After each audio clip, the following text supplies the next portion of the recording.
What's going on, podcast listeners? My name is Michael Chernow. I am a restaurateur and lifestyle entrepreneur, and I am truly obsessed with living a life better than yesterday through wellness, fitness, and good vibes. I've always wondered if the drive to succeed is something we are born with, or if it's something that is made over time through grit, drive, and perseverance. I get to answer that question exactly, and the goal of this podcast is to talk with people that have absolutely crushed it in life and have inspired me to do the same. This is Born or Made.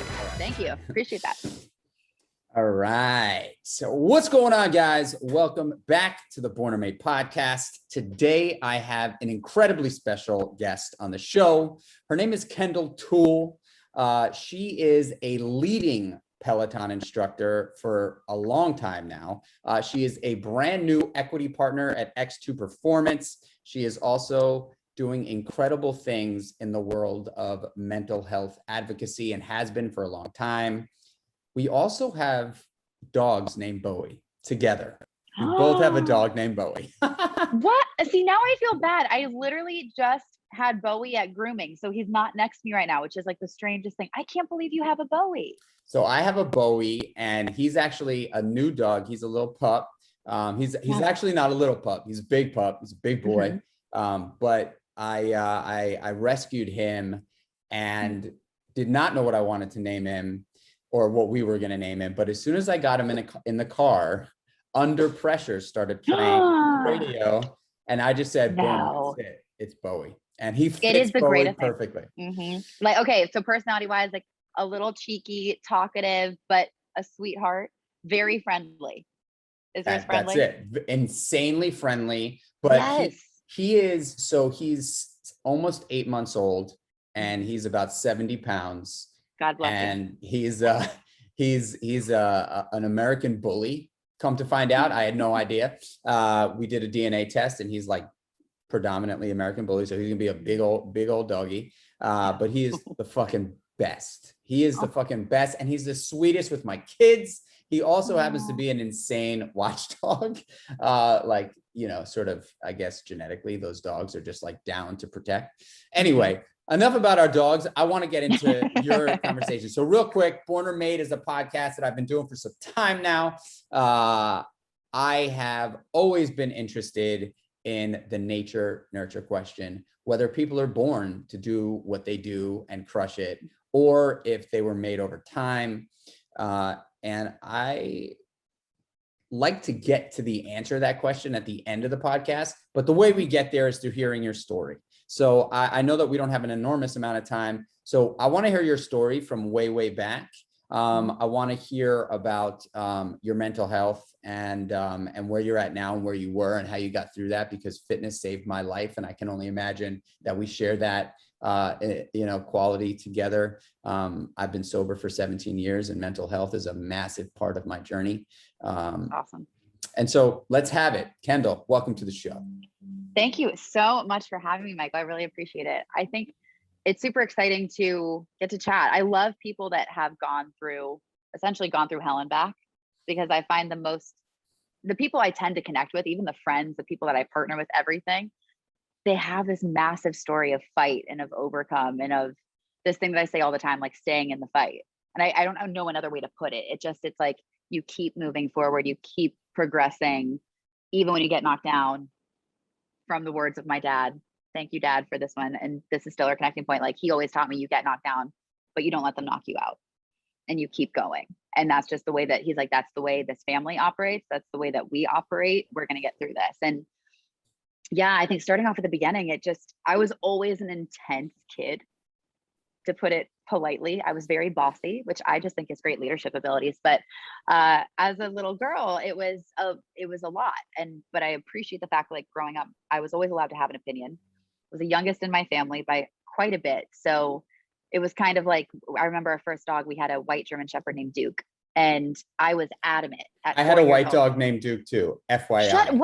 Okay. I swear to God, he's on my arm. This is weird. Oh my God. No way. So this says the Duke right here. And then that is Duke. And Okay, he that's was a white dog. Yeah, that's very weird. That's freaking me out because that actually looks like my Duke that I grew up with. That's super weird. Really, I need to send you photos. That's actually super creepy. I'm like taken aback. I've like lost my breath. That's nuts. You've never had a dog named Riley, have you? Not yet, but now I feel like I need to. Like maybe dog number 2. Just tell me what you've named your dogs because apparently we're on the same wavelength. We're definitely on the same page. Yeah. That's epic. Okay, cool. Well, great. I'll come to you for my dog name suggestions from here on out since we're aligned. But yeah, even like when we were getting our dog, I remember we went, I think I was 4 years old, 4 or 5. And we went to go and get this white German Shepherd from this one breeder in California, all for rescuing dogs. And at this point, my family, it was a little bit before the rescue craze. So lesson learned, but my dad wanted us to have more of a protective dog because he was traveling so much. And so my mom he just wanted us to have, an extra line of defense. And we went to go and pick up and select our dog. And my brother and my dad were adamant, it's Duke, it's Duke, it's Duke. And I'm in the back seat. I want to name him Lion King, not Simba, because that would have made sense. No, Lion King. Like his name was going to be Lion King. Well, sure enough, we got there, we talked about it. I kind of was like, no, Dad, I want to name him Lion King. His name is Lion King. I started calling him Lion King. To this day, on his doggy certificate, his adoption certificate, it says Duke Lion King Toole. And and it's so funny now as an adult and in the phase of my life where a lot of my friends are, getting married and having kids and all this, I realized how powerful that was and what a representation that was about like the roots that I came from. Because no matter what, when we were at the dinner table, we would always do family dinners. Everybody had an opinion. Even if my opinion was outlandish, it was the opinion of a 4 or 5 or 6-year-old. It mattered and I could speak my mind. And I look back now and I'm so grateful for how my parents have made that a through line in my life. And I think it's actually shaped so much of my confidence into being who I am today and being able to speak the way that I do and speak very honestly and authentically because I never was squelched because of that. So it kind of started there with parents who stoked my fire and allowed me to be the crazy, outlandish, loud person that I am. But where it really took a turn was my perfectionism started to come into play when I was in gymnastics when I was really young. And that turned into a lot of signs of OCD. I was diagnosed with obsessive compulsive disorder when I was 11. And it's really funny, little things that I'm proud of today. Like I'm sitting here on my couch and I'm barefoot. I've been barefoot all day. When I was 11, I could not do anything barefoot. I had to wear socks. My feet had to be clean. I had these very, very intense rituals with my nighttime routine, with light switches, with, what clothes I could wear, everything. And it got to the point where it was so debilitating. My parents were like, okay, honey, it's time to, you need to go into therapy. So I remember I went to a great child psychologist, learned tools that I still use today. They're still part of my arsenal. I love a sand timer to focus on intrusive thoughts. And when the sand runs out. So I love this. So you get a 3-minute sand timer, 2 or 3 minutes. And what you do just before is you tell yourself, all right, whenever you're, especially for me, and we'll get to this with what my diagnosis is now and what I deal with day to day, but especially when intrusive thoughts come in and you feel like they're taking over, you go ahead and you commit to yourself. You say, okay, I'm going to turn the sand timer over.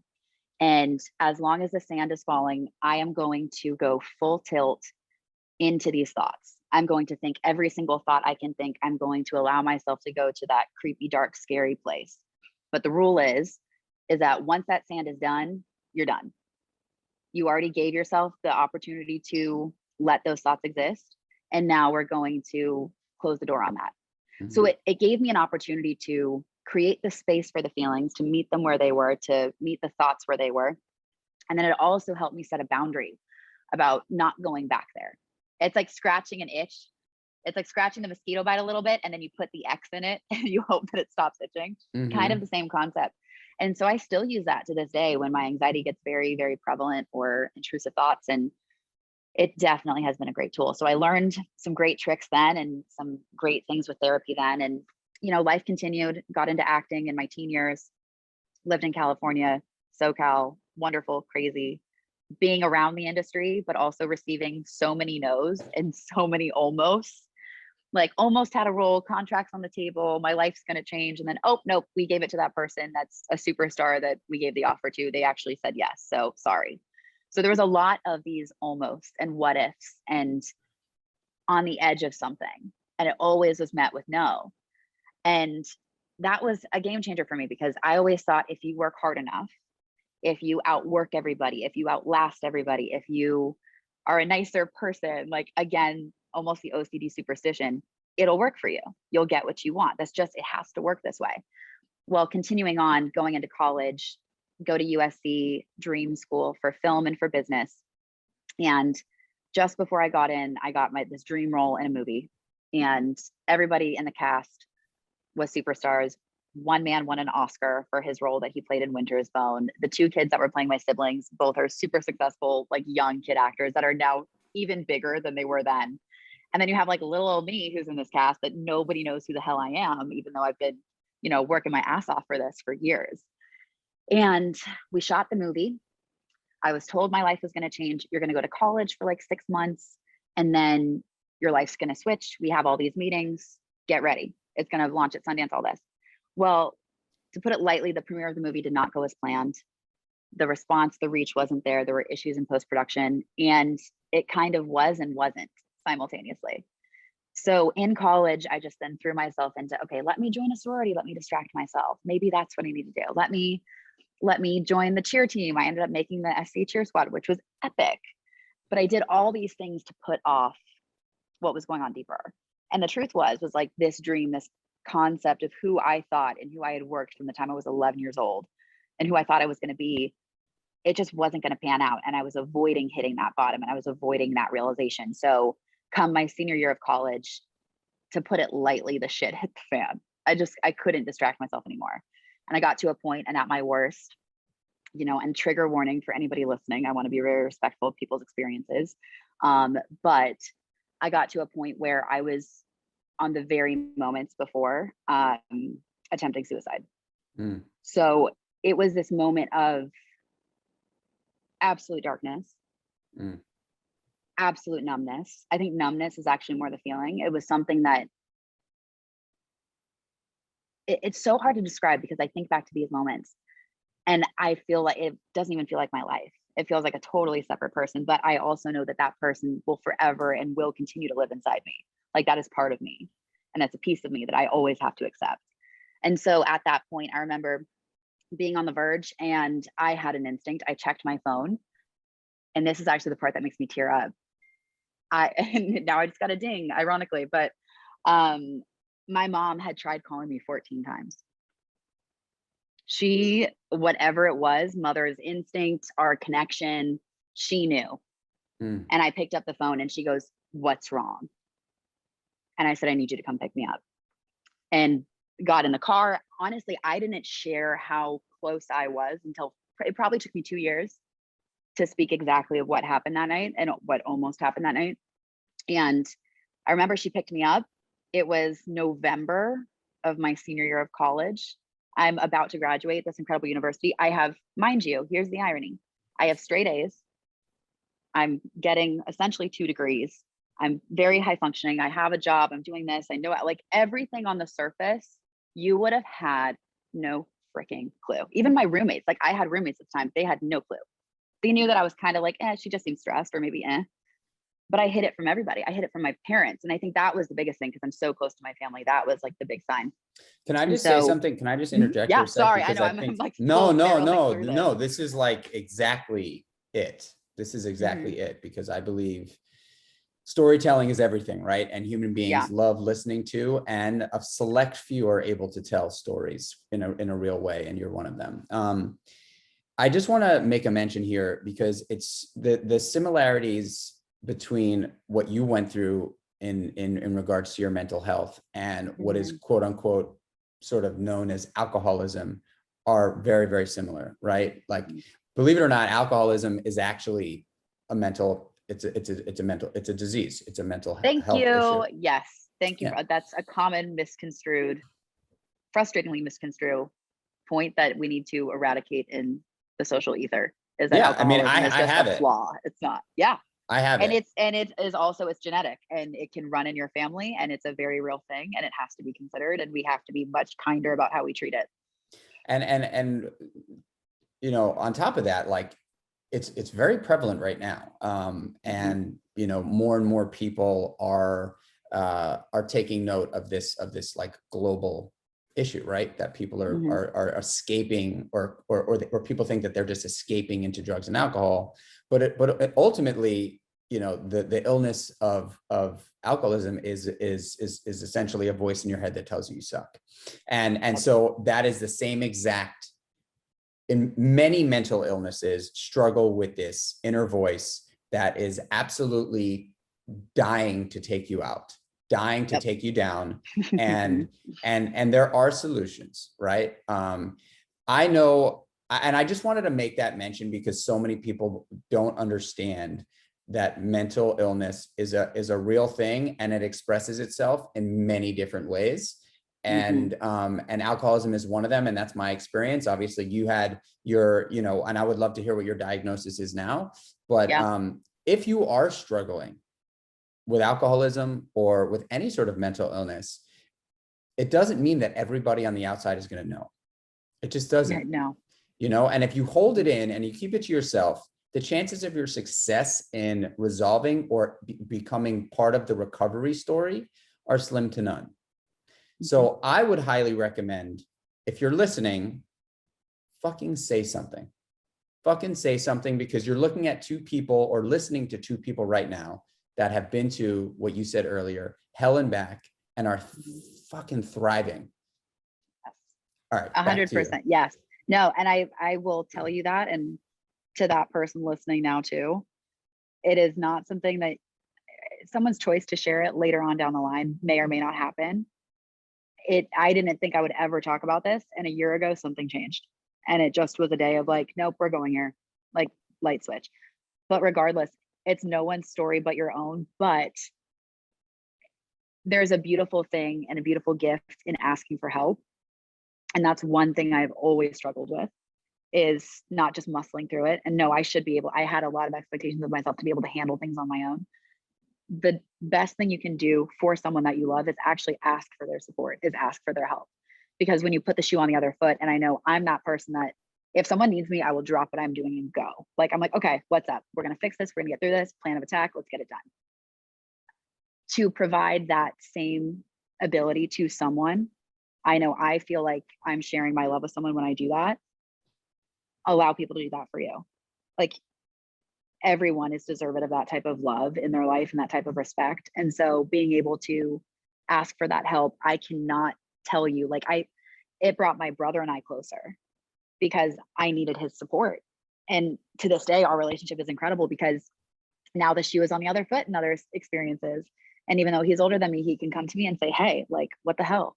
I need help. So it's the greatest way to live your life, is to be in service of others, but also to allow people to be in service to you. And I think that's the thing we often forget about, is that you have, I love, okay, another dad quote. He's a plethora of good ones. Rick's a good one, but he always says, he's like, you have two hands for a reason. You have one to give and you have one to receive. And for so much of my life, I was giving with both. And I was wondering why I felt so empty. I love that quote. He's an icon. All right. So your mother hits you up, and she just had some sort of intuition to reach out, and she said, you said, come pick me up. And then what? Yeah, I said, come pick me up. Full disclosure, this is the most interesting part, I think, about this story. And this is kind of the part that freaks me out a little bit, even to this day. All of that up until that point, I remember. When my mom came to pick me up, I do not remember that car ride home. I don't remember any of the next 3 weeks. And then the next 2.5, 3 months, very little recollection.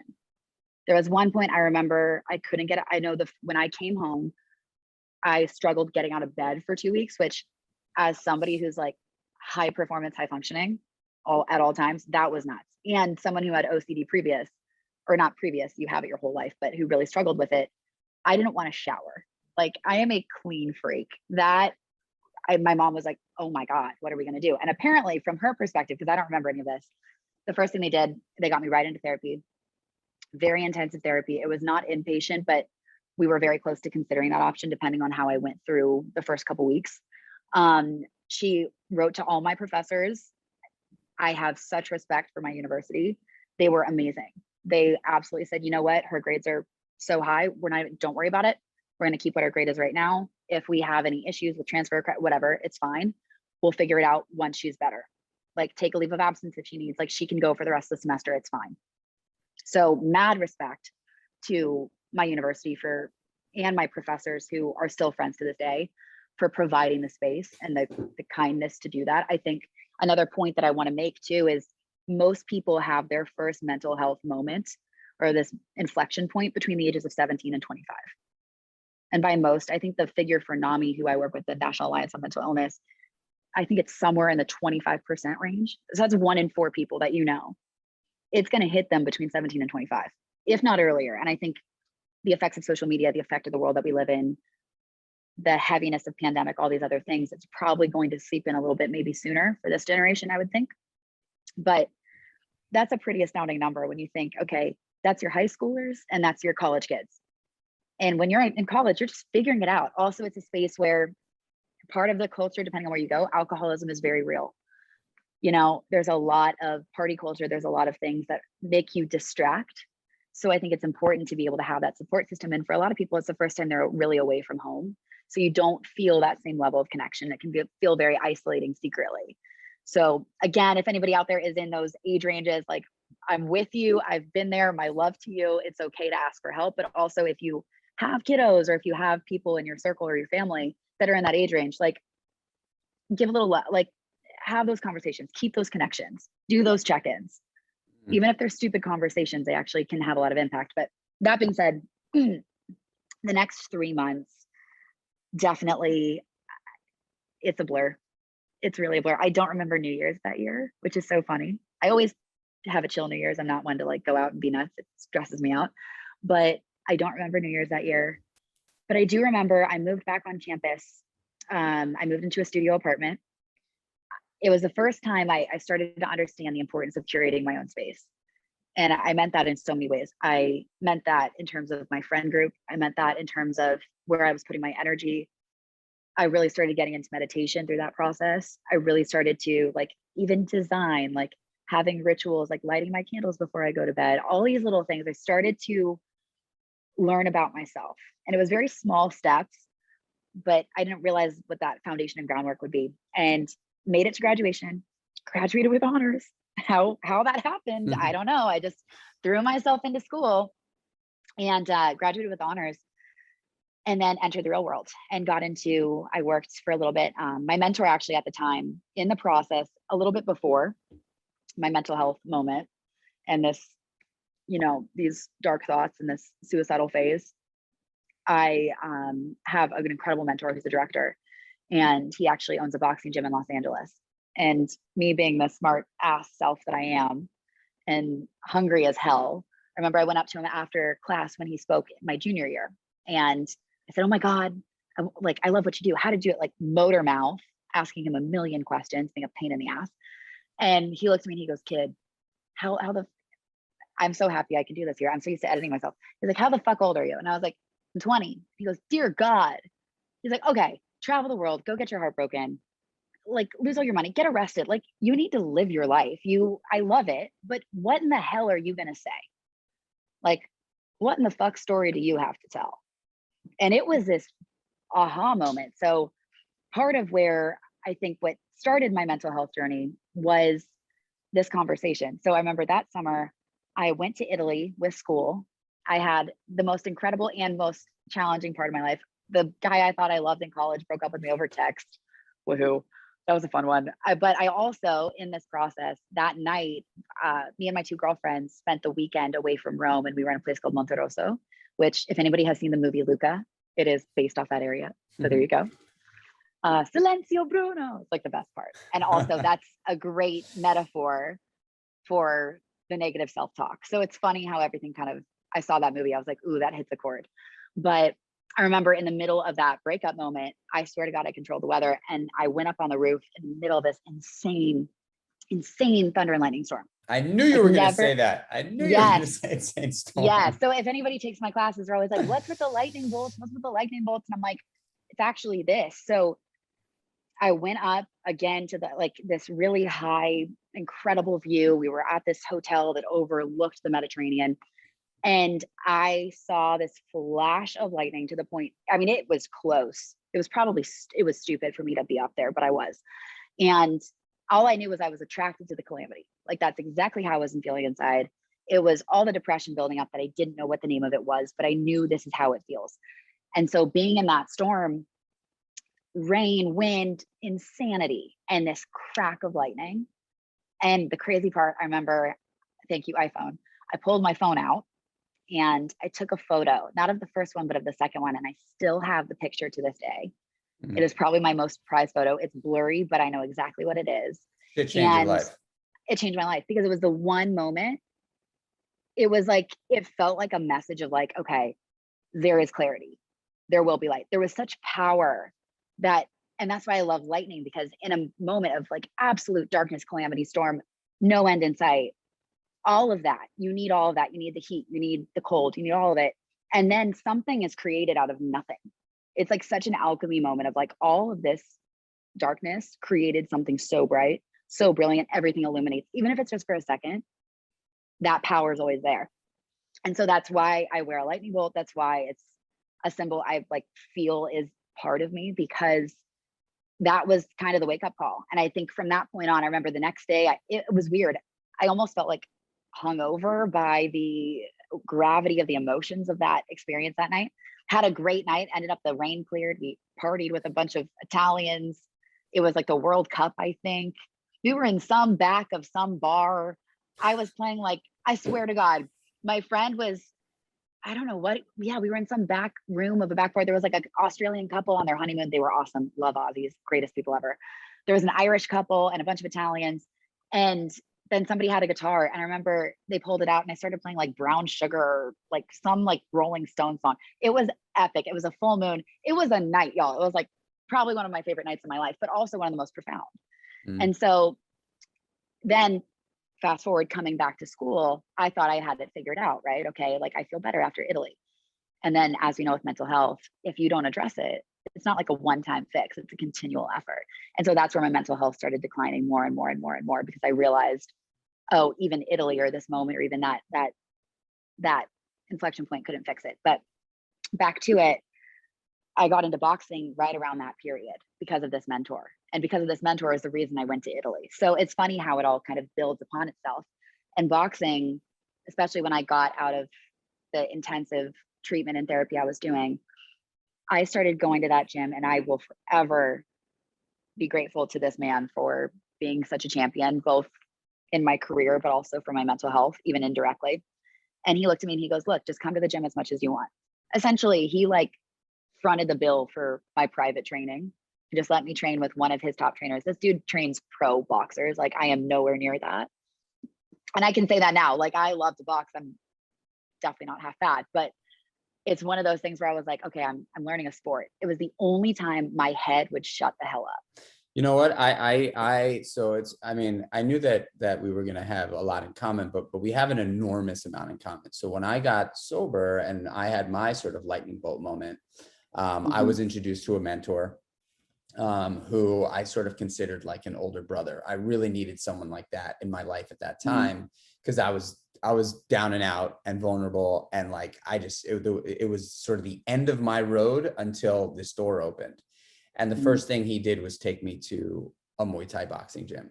And he brought me into this Muay Thai boxing academy in Chinatown in New York. And I looked around, and, you know, as a young kid, I remember, I grew up in New York City in Manhattan, and I always wanted to be a ninja when I was a little kid. You know, I remember Ninja very Turtle clear, or Ninja? Ninja. And like Bruce Lee was like my guy.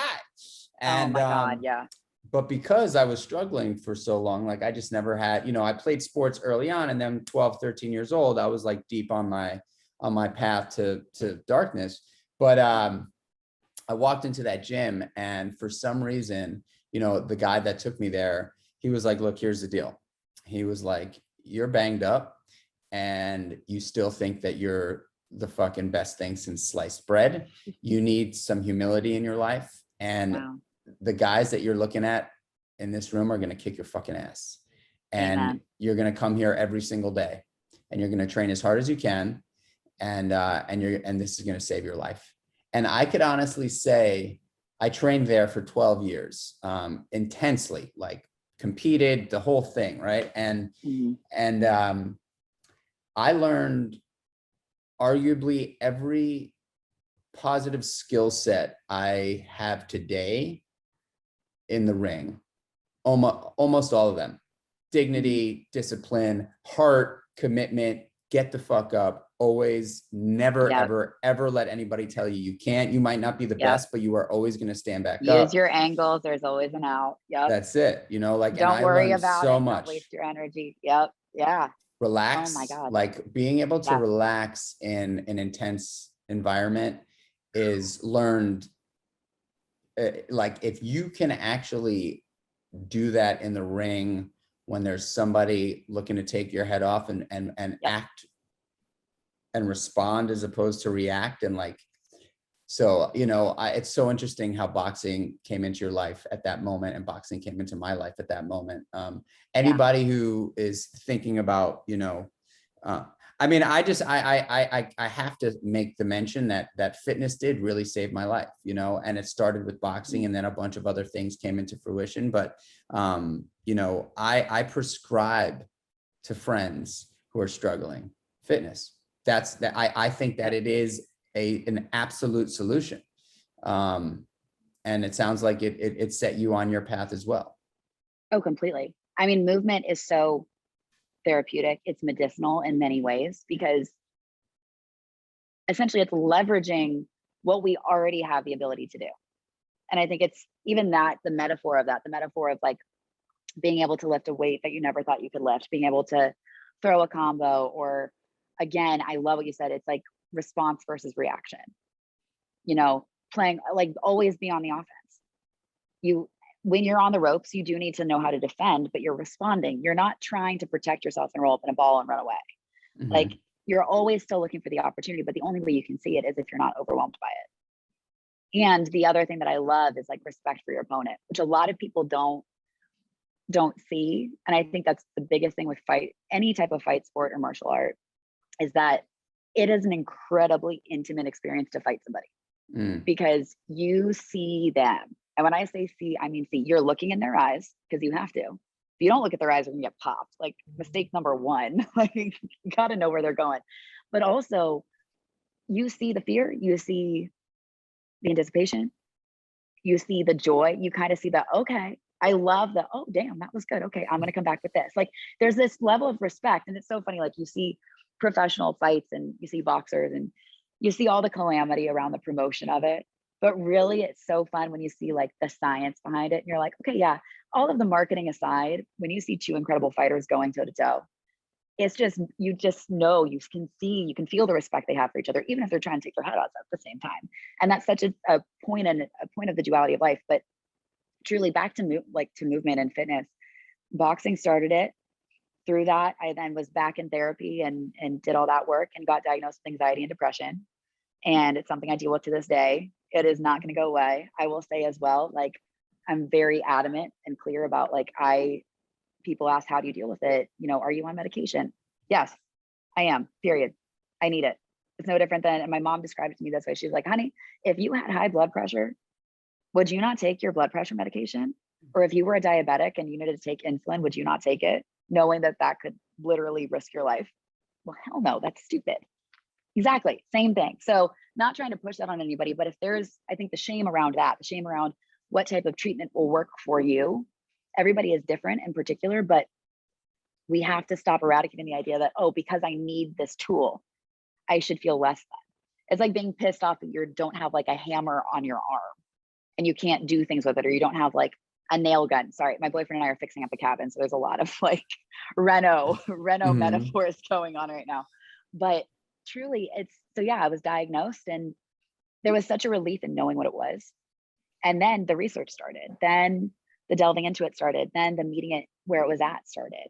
And no different than, you know, being young and that sand timer, my life felt like I was in that sand timer now. And I think that's why I fell in love with boxing and fell in love with training. And then it was meeting it where it was at. it was saying, you know what, I'm not going to put it off and sweep it under a rug and pretend it's not there. This is part of me. This is part of my story. This is part of who I am.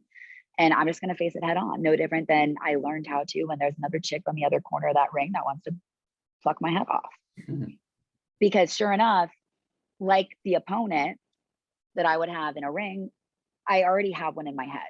And I've learned, and the older that I get, the more I've learned to respect that opponent and know, okay, they don't play. I know what their goal is, but I also know what my goal is.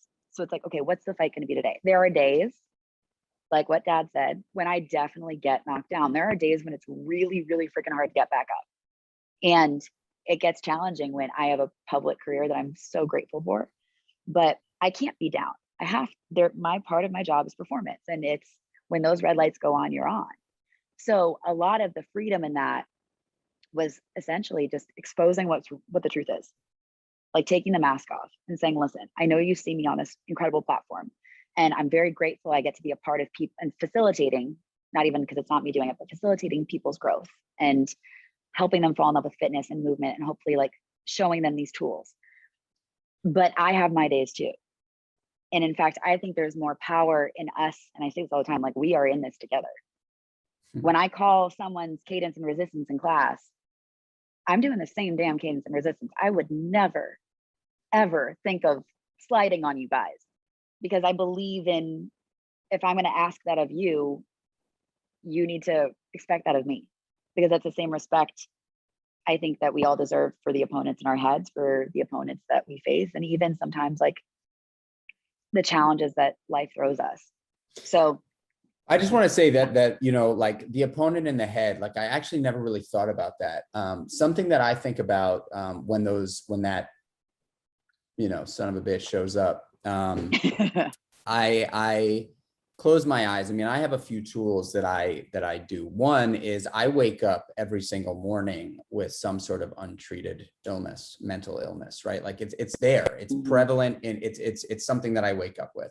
And so the first thing I do every single morning, and it sounds ridiculous, but it's the first thing I do. As soon as I know I'm awake, I open my eyes and I smile from ear to ear, shit-eating grin, teeth like out, like full-blown smile, 15 seconds. And I just like, it's uncomfortable, but I beat it down. I beat down that untreated shit right away. And I know that if I could tackle it with optimism and positivity, because I know genuinely I am an optimistic and positive dude. It's just who I am. And that thing that's going on, that anxiety, that chest squeezing, that like uncomfortable, like that's not me. Pressure. It's part of me. But it's not you. It's not me. And so I beat it down with that smile. And I do it. I smile until I start to feel warmth. And I also, and I genuinely do feel the warmth, and it happens, right? I do another thing that I've kind of coined the stop smile. So if I'm walking through the day and that son of a bitch shows up and starts to judge me, and the anxiety is starting to like, sort of the walls start to feel like they're getting a little tighter, even though I've been sitting in the same space for the whole fucking day.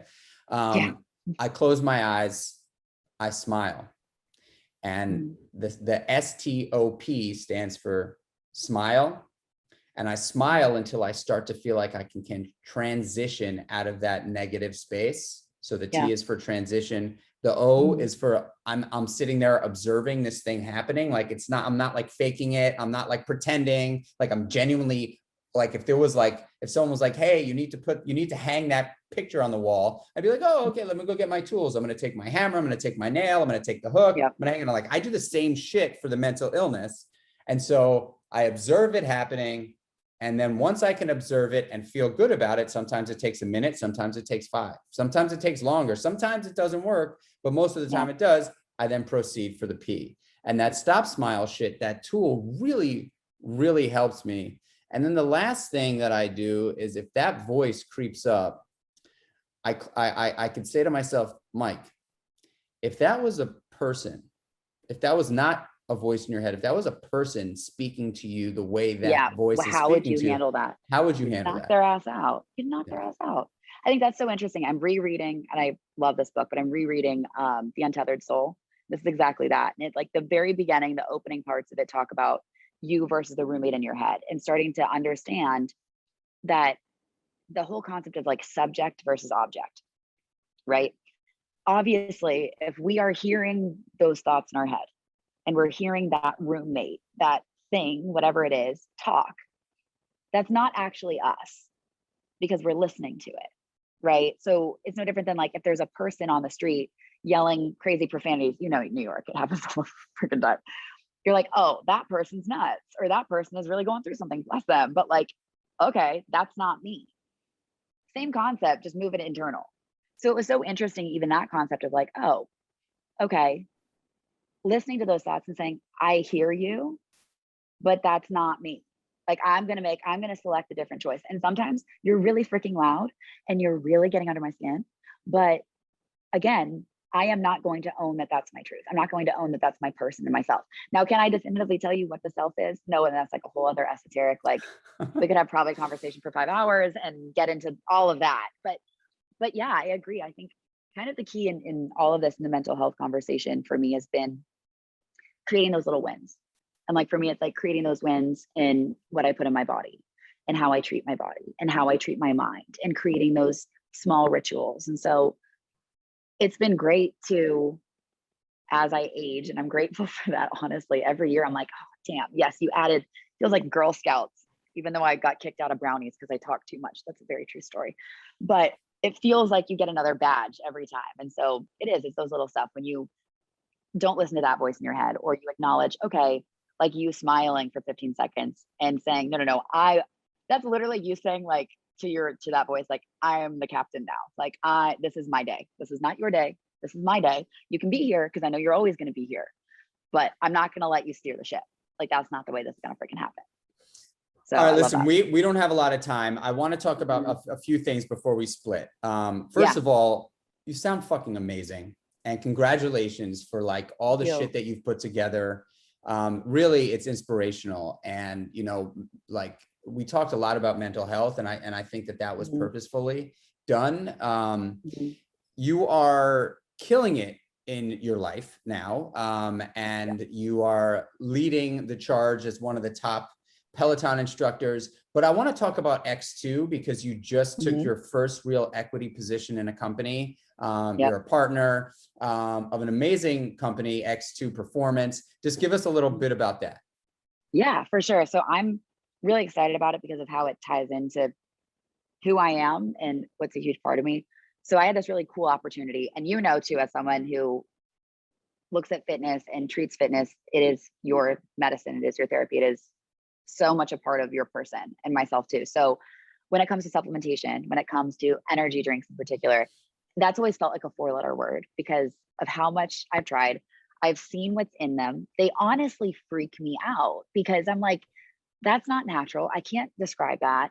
And it would make me feel out of my skin. Like I would drink other energy drinks and I would feel like I was going off the rails. I'd feel like I was having a panic attack because of I'm already predisposed to them because of how I am. So I was like, okay, this isn't going to work for me. I guess I just have to muscle through and barrel through.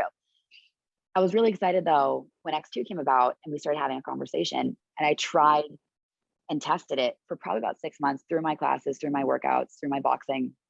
And I found like when I would drink this energy drink, 1, I could describe everything that was in it. 2, it has a patent, it's science backed, it's NSF's backed. So the National Sport Foundation, like they're very aware of what is in any Big type deal. of, they have very high strict, huge deal to get that certification. So I was trying it out and I absolutely fell in love with it. It would lift me up, but it didn't lift me up where I felt like I wasn't in control. It didn't allow the other voice, the roommate, to kind of steer, which can happen when I put something in my body, my system. And, you know, whether it be like too much sugar or certain foods that I know they taste real good, but I'm going to like not feel great. Like not, you know, like too much Mexican food or like fried mozzarella sticks, which I'm sorry, your girl will eat fried cheese all day long. So freaking good. But it was this incredible like lift without any of the crash and without any of the concern about, oh my God, there's so much caffeine. There's not. Like there's less caffeine than a cup of coffee. It's just, it's what I need. So I've been taking the pre-workout consistently, and I'm so proud to be a part of the brand because it's also a great opportunity to have a seat at a table as a woman in a space that has been very, very male dominated for a very long time. And kind of, to my ladies out there, to kind of like put an arm around them and say, hey, like, you're a badass. Like, you deserve good energy too. Like, I'm sure your wife with the kids, like, damn, it's a lot. Everybody deserves to be able to have that support and that fulfillment and that kind of extra lift. And so what's nice about it is it feels like a buddy and a friend without me having to ever be concerned about what's in its ingredients or how it would affect my overall health and fitness or my mental fitness. That's fucking awesome. I mean, look, at the end of the day, first of all, I just want to make a mention that NSF certification is insanely meticulous and Yes. very, very difficult to accomplish for a co-packer manufacturer. There's only like 15 of them, and there's like thousands and thousands of co-packers across the country. The only way to get into a professional sports locker room is actually to be NSF certified. So you just know that what's in there is A, nothing is tampered and on the ban list of any of these professional sports associations, and B, it's all really good stuff. And so like, I love it. I've got to try X2. I've never actually tried it. I gotta get my I know. hands I got to on send you some. I'll get to, we'll get you to try it out. I'm honestly would love your opinion on it too, but that's what's exciting is being a part of it, being also a shareholder in the company and having a stake in that. It's like, you know what, that business degree that I almost didn't get because life knocked me down. No. Don't worry, mom and dad, I'm going to use that degree because it was not cheap, but it's great to be able to like leverage that. That's the other side too, but leverage the intellect that I'm ready to tap back into, that I'm ready to take control and the reins of my life in a way where it's like, you know what, 21-year-old me almost didn't make it. So to be able to be at a point in my life where I'm helping other people, I'm doing what I love, and I get to be a part of a company and developing my own future and my own business and my own livelihood moving forward and stuff that I believe in, and getting to be exactly who I am and not having to put a mask on anymore is probably the most refreshing and greatest thing. And so it's exciting to just live as authentically and flawed and real as what life is. I've just got a few more questions, then I'm going to let you go. I promise. I know I've got you over time. All good. Perfect. So if you could talk to Kendall in her darkest moment right now, what would you say? Oh my goodness.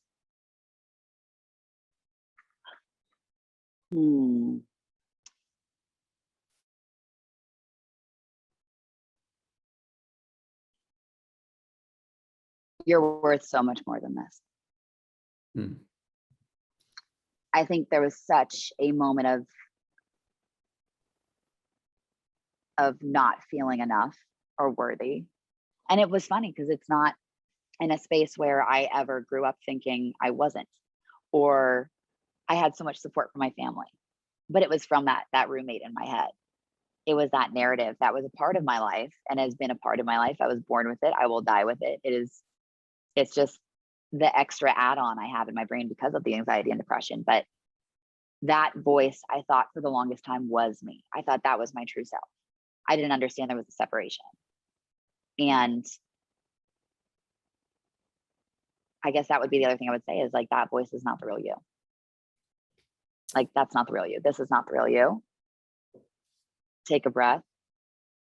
And then again, my dad's words. And like, that was one of the clearest memories I have, especially from going through, coming home and going through the therapy process, was I think the only thing my dad felt comfortable saying at certain times, because I do remember seeing how pained he was in that process. And he would just say, okay, what do we do? And I would look at him and he goes, we get knocked down. And I look at him and be like, okay, yeah, dad. Because of course I'm still like a pissy 21-year-old who's like, I can't believe I'm dealing with this. And he's like, we get back up. We don't get knocked out. Kendall, we are never knocked out. We are never knocked out. We are never knocked out. And it's so funny. It was so ingrained in my healing process, in my growth process, that probably would be the thing that I would tell her back then too, because it's something I'd heard from when my dad would have the boxing gym down in the basement and he would be playing Rocky songs and we'd be punching the bag, and he got me little pink gloves, which I hated pink, but that's all that they made for little girls at that point in time. And we'd blast Eye of the Tiger and just get after that bag. And so it's just so cool that I'm very grateful that she didn't take over and that voice didn't take over. Habits are everything. Habits will make us and habits will fucking break us. I'm actually launching a business called Creatures of Habit in the next few weeks that focus on habits. Awesome. Is there any habits that you do on a consistent basis? You said stack little wins early on. Are there any habits that you can give us that we could just take home with us for to implement into our lives? Yep, 100%. I will say it's something I'm still trying to tackle well. I know it's hard for a lot of us. Sleep hygiene, getting consistent sleep. What it does for your mental health, especially what it does for your physical recovery, we know this, but for the mental recovery is everything. So really doing your best to have consistent sleep. I am like a nutcase to the point, like my boyfriend laughs hysterically at my sleep process, because in my room, there is a sound machine. There is some type of pillow spray. There is definitely like these Bose sleep headphones, more his fault because he's kind of loud than me. Love him, but it's a lot. There is an eye mask. Like, it is a ritual because sleep is so sacred. The other thing that I always do morning and night is gratitude journal. So it's kind of, I love the smile thing. I might have to steal that from you. I'll give you a little like copyright wink and nod, but from the smile to, it's the same thing with the gratitude list. And so it's 3 things that I'm grateful for, 3 things that I hope for during the day that I look forward to tackling and creating. And there's a great actually gratitude journal called, oh my gosh, the 5-minute journal. Yeah. 5-minute journal. I highly recommend it. And it said, what would make today great is one of the things in the morning. And it's such a great way to, whether you want to call it manifestation or direction or intention, to claim the day and literally say, okay, what would make today great? You know, winning over this voice in my head a little bit better, or letting this one thing bother me a little bit less, or really being present and enjoying time out on the lake or with my dog or whatnot. And then at the end of the day, it's the same thing. What are 3 things you're grateful for in that day? And it's incredible how it's that reflection, but it's also that acknowledgement that then all of a sudden gratitude becomes a lot easier.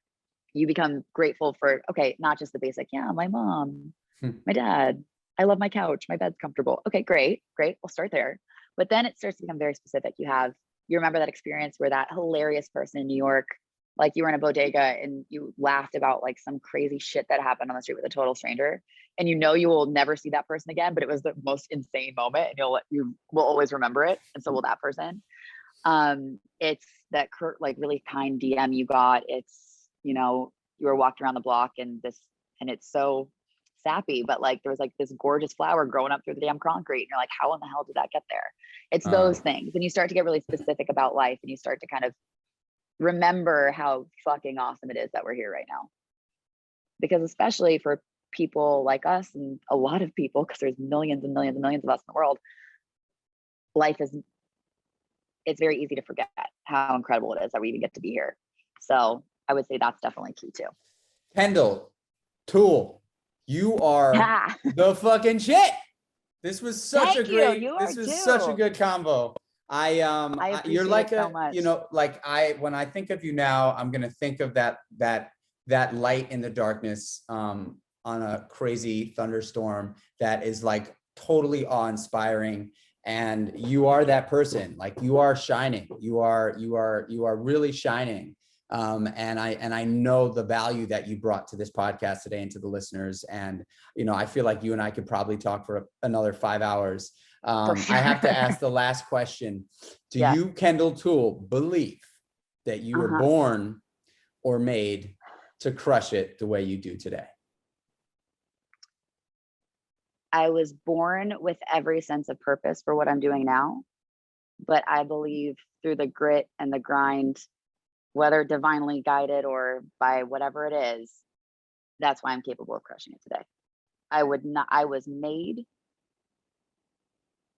Shit. I'm fucking it up. You're fucking born, girl. You just said it. If you're born, you're born. I think, I believe everybody has that purpose. Like I was born for this shit. Yeah. I don't know how else to put it. I was born for whatever this shit is. And by the way, my belief in my core is that every single person on this planet was born with a talent, and the journey in life is trying to fucking figure out what that shit is as quick as humanly possible and then go all in on it. Kendall Toole, it's been a pleasure having you on the show. I'm so excited. Congratulations on all your success. Congratulations on X2 performance and your legacy in Peloton. You're just killing it out there. For all the ladies that are looking for inspiration from a serious motherfucking badass, go follow Kendall Toole on Instagram, and she will bring some light to your life. Thank you so much. Thank you so much. You. Thank you so much, Michael. I really appreciate it. You're the best. Have a great day. Thank you. Have a good one. All right, I gotta roll. Bye.